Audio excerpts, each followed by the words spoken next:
هر کسی که قرآن را به طور جدی آموخته است می‌داند که الله در یک چند جایها آیدی چگونه تحقیر شدن پیامبران ذکر کرده است، آیدی چگونه آنها را مسخره کردند، چگونه آنها را با راه‌های بد رد کردند و حتی خود پیامبران درد آن را حس می‌کردند که چگونه از جانب کافران مسخره می‌شدند. نوح علیه السلام از چگونه او را نفرت کردن آدمان شکایت می‌کند از شخصانی که بیزار دعوت او بودند. وقتی که ایشان دعوت می‌کردند آدمان با انگشتانشان گوش‌هایشان را زیر می‌کردند و لباسهایشان را به پوش کرده همچون دشنام به او به عقیم نظر نکرده می‌رفتند. این قرآن که پیامبر ما را با شرف گردانید این چنین بدترین تحقیرهایی که نسبت ایشان کرده شده بودند آنها را نیز ذکر کرده است که پیامبر خودشان آن را خوانده خود را یادرس کنند. از کلام‌هایی که درباره اش گفته بودند سحرگر، دیوانه، کذاب یعنی دویم دروغگوینده، خیلی زیاد تحقیرهای ضد پیامبر صلی الله علیه و سلم بودند و همه آنها در قرآن ذکر شده است. الله می‌خواهد که ما حقیقت را درک کنیم. شرفمندترین آدمان خلق کرده الله پیامبرانند. گرچند که آنها دوست داشته و انتخاب کردگان الله باشند هم آنها با بدترین تحقیرها روبرو شده اند. اما عکس العمل باید چگونه باشد؟ وقتی که پیامبر تحقیر میشوند نفرانی که باید عصبی شوند و در خشم و غضب غوطه زنند من میگویم که آنها صحابگان او میباشند که ایمان آنها را با ایمان ما و شما حتی مقایسه کرده هم نمیشود.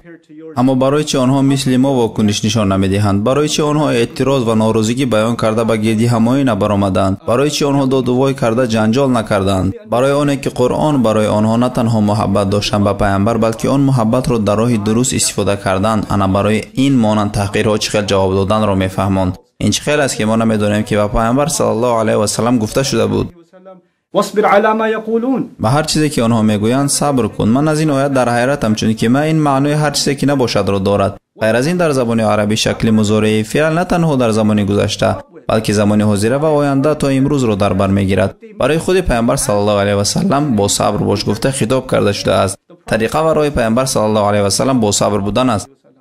کجای قرآن با عصبانی و غضبناک شدن امر کرده است؟ اگر ما برای این گونه شخصان یگان مناسبت کردنی باشیم این هم دلسوزی است و خلاص. برای این گونه شخصان دل ما میسوزد. آنها با پیامبر ما یگان زیان نمیرسانند چون الله سبحانه و تعالی پیامبر ما را عزیز گردانید، شرف و عزت داد که از آسمان ها نازل شد. پس هر چیزی که در زمین است به این شرف و عزت یک گرد هم ضرر رسانیده نمیتواند. نه یگان مقاله، نه یگان کاریکاتور، نه یگان فیلم و نه یگان معروضه که پر از نفرت است هیچ چیزی از این عزت و شرف پیامبر صلی الله علیه و سلم را گرفته نمیتواند.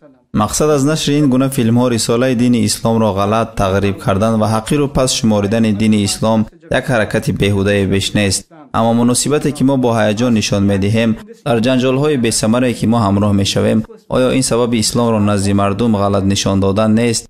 آیا آن چیزی را که دشمنان اسلام میخواهند عیناً همان چیز را اجرا نکرده ایستاده ایم؟ ناراحتی من این درک نکردنمون از سیاست قرآن در این باره است. شخصان بزرگ و نمونه و طرز درست جواب دادن به این تحقیرها را ندانستنمون است.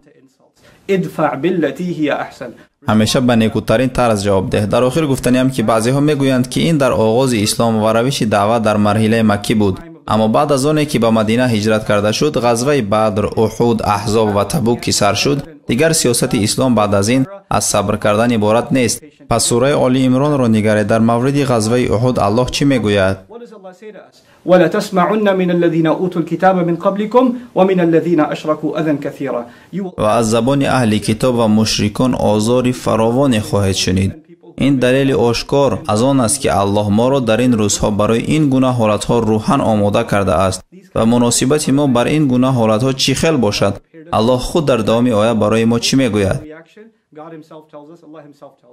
ولا ان تصبروا وتتقوا فان ذلك من عزم الامور.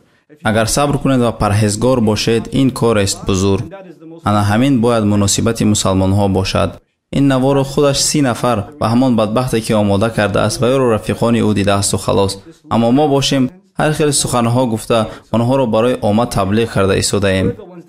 میدونید در مکتب جوانهای بد اساساً به عصبی که میرسند به عصبی آنهایی که از همه بیشتر غضب میکنند و خودشان را به دست گرفته نمیتوانند. ما چقدر که زیاد غضبناک شویم دشمنهای ما باشند حرکت میکنند که این غضب ما را باز هم بیشتر کنند. ما باید صمیمی و با حکمت و معرفت جواب آنها را گردانیم. ما باید از آنها بالا باشیم و پیروی قرآن و سنت را کنیم و میراثی که پیامبرمان گذاشته است با صداقت باشیم. امید دارم که این مراجعت من به تمام برادران و خواهران جوانی که از این سبب غضبناک شدن رفته میرسد و دعا میکنیم که الله غضب و نفرت آنها و شما را به یک چیز خوب مبدل گرداند. بارك الله لي ولكم. السلام عليكم ورحمة الله وبركاته.